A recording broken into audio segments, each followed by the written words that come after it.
Hai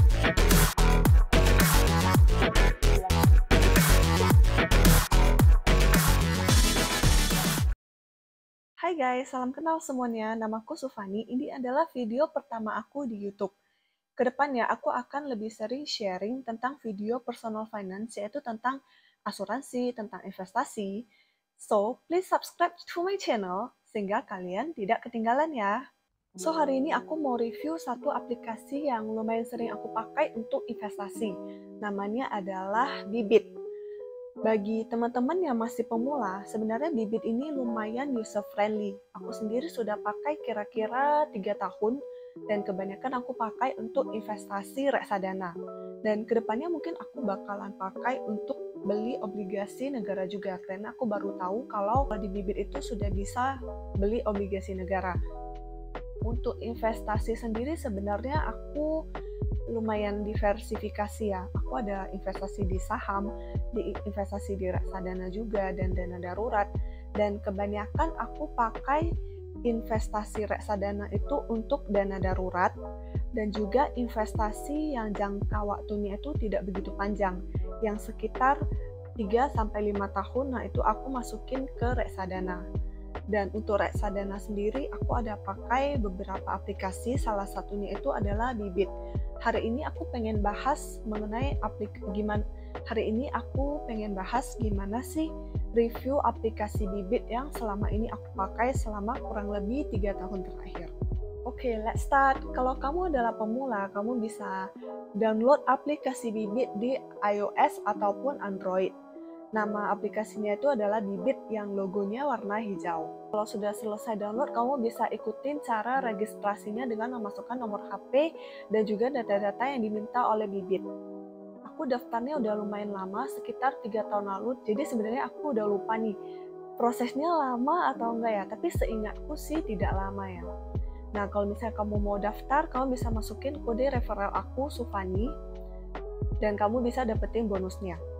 Nah, jadi kalau misalnya kamu udah daftar Bybit, kita bisa langsung masuk ke bagian home-nya. Nah, di bagian home ini ada beberapa tampilan. Jadi, di paling atas itu ada nilai portfolio. Jadi, berapa nilai portfolio kita itu akan ditampilkan di sana. Dan berapa imbal hasil yang kita terima itu juga ada muncul. Nah, di tempat aku itu 4,9%. Lalu kita juga bisa create beberapa portfolio. Kalau di aku pribadi, aku ada create 2 portfolio, satu untuk dana wedding, satu untuk dana beli rumah. Jadi aku investasi di Bybit ini untuk jangka waktu sekitar 3-5 tahun, dan dalam 3-5 tahun ke depan aku punya rencana untuk menikah dan juga untuk beli rumah. Jadi aku ada simpan dalam bentuk portfolio di Bybit ini. Lalu di bagian bawah juga ada Robo. Jadi Robo ini memudahkan kita, apalagi yang pemula, yang mau mulai investasi reksadana tapi bingung mau beli reksadana apa ya. Nah, for your information, reksadana itu ada 4 jenis. Yang pertama adalah reksadana pasar uang, reksadana obligasi, campuran, dan reksadana saham. Nah, gimana sih kita tentuin aku cocok investasi di reksadana yang mana ya dari keempat tipe ini? Nah, kalau misalnya kamu masih pemula, kamu bisa coba untuk menjawab beberapa pertanyaan dari Robo Advisor ini. Jadi dari Robo ini nanti akan munculin kira-kira profil resiko kamu itu lebih cocok untuk investasi di jenis reksadana yang mana saja. Nah, misalnya di aku itu profil resikoku 7, jadi direkomendasikan aku untuk investasi di pasar uang 10%, obligasi 43%, dan di saham 47%. Nah, ini hasilnya udah aku utak-atik sendiri ya. Jadi awalnya bukan ini, mungkin aku lupa juga ya, tapi aku adalah sempat utak-atik untuk produk reksadana mana yang mau aku beli. Nah, jadi aku tuh udah sempat utak-atik produk pasar uang. Jadi awalnya aku lupa, sepertinya bukan ini ya, tapi aku sempat utak-atik sendiri. Jadi kita sebenarnya bisa pilih, kalau misalnya kamu nggak mau investasi di Sukor Invest misalnya, kalau mau di Batavia Dana Kas Maksima, pilih aja. Nah, jadi nanti bakalan otomatis terganti. Otomatis terganti.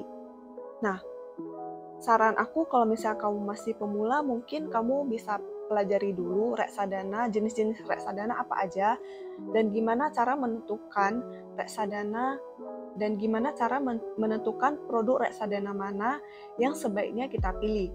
Mulai dari produknya, manajer investasinya, gimana sih cara kita memilih. Nah, mungkin aku akan bahas itu di next video, jadi tungguin ya. Nah, lalu lanjut untuk di obligasi sendiri sama, dan di saham aku juga sempat udah utak-atik. Aku sempat ini ada beberapa opsi untuk reksadana obligasinya. Ada beberapa opsi, jadi kamu bisa langsung pilih. Dan di saham juga sama. Ada beberapa opsi reksadana saham juga. Selain reksadana, di aplikasi Bibit ini kita juga bisa beli obligasi negara atau surat berharga negara (SBN). Nah, kalau misalnya kamu mau beli SBN, bisa langsung ke ini bagian produk di bawah Robo Advisor, ada beberapa pilihan. Bisa klik SBN. Nah, kebetulan di bulan Juni ini masih masa penawaran untuk SBR 11. Jadi SBR 11 ini adalah obligasi yang diterbitkan oleh pemerintah dan dijamin oleh pemerintah Indonesia. Untuk SBN ini sendiri, imbal hasil per tahunnya itu di angka 5,5%, jadi lebih tinggi daripada deposito. Dan tenornya itu adalah 2 tahun.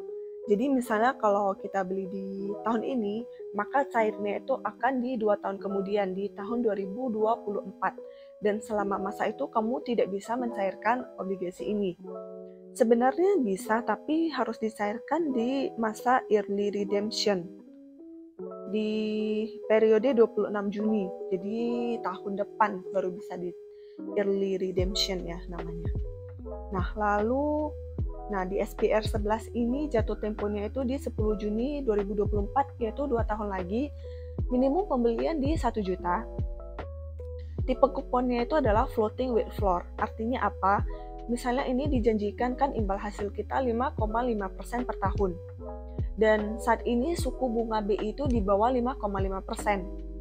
Nah, misalnya suatu hari kira-kira mungkin 2 tahun lagi suku bunga itu sudah naik di angka 6%, maka kupon imbal hasil SBR 11 ini akan naik mengikuti 6%. Namun, kalau ternyata di bawah 5,5%, maka kita akan tetap menerima 5,5%. Jadi 5,5% ini adalah batas minimum kupon yang akan kita terima kalau kita beli SBR 11 ini. Dan kalau kita punya SBR 11 ini, tiap bulan setiap tanggal 10 kita akan menerima bunganya sampai 2 tahun ke depan. Aku sendiri pernah beli obligasi negara sekitar 4 tahun lalu. Jadi waktu dulu aku beli itu kupon imbal hasilnya itu masih di angka 8% kalau nggak salah. Nah, semenjak pandemi suku bunga turun dan saat ini di angka 5,5%, aku rasa udah lumayan tinggi ya daripada obligasi negara yang terbit tahun lalu. Jadi buat teman-teman yang ingin memulai investasi dan yang aman, mungkin bisa coba dulu di obligasi negara ini ya, dan bisa dibeli lewat aplikasi Bibit. So, itu review singkat aku untuk aplikasi Bibit. Semoga membantu teman-teman yang baru mau mulai investasi atau yang sudah investasi dan lagi ingin mencoba-coba aplikasi lainnya nih. So, see you on the next video.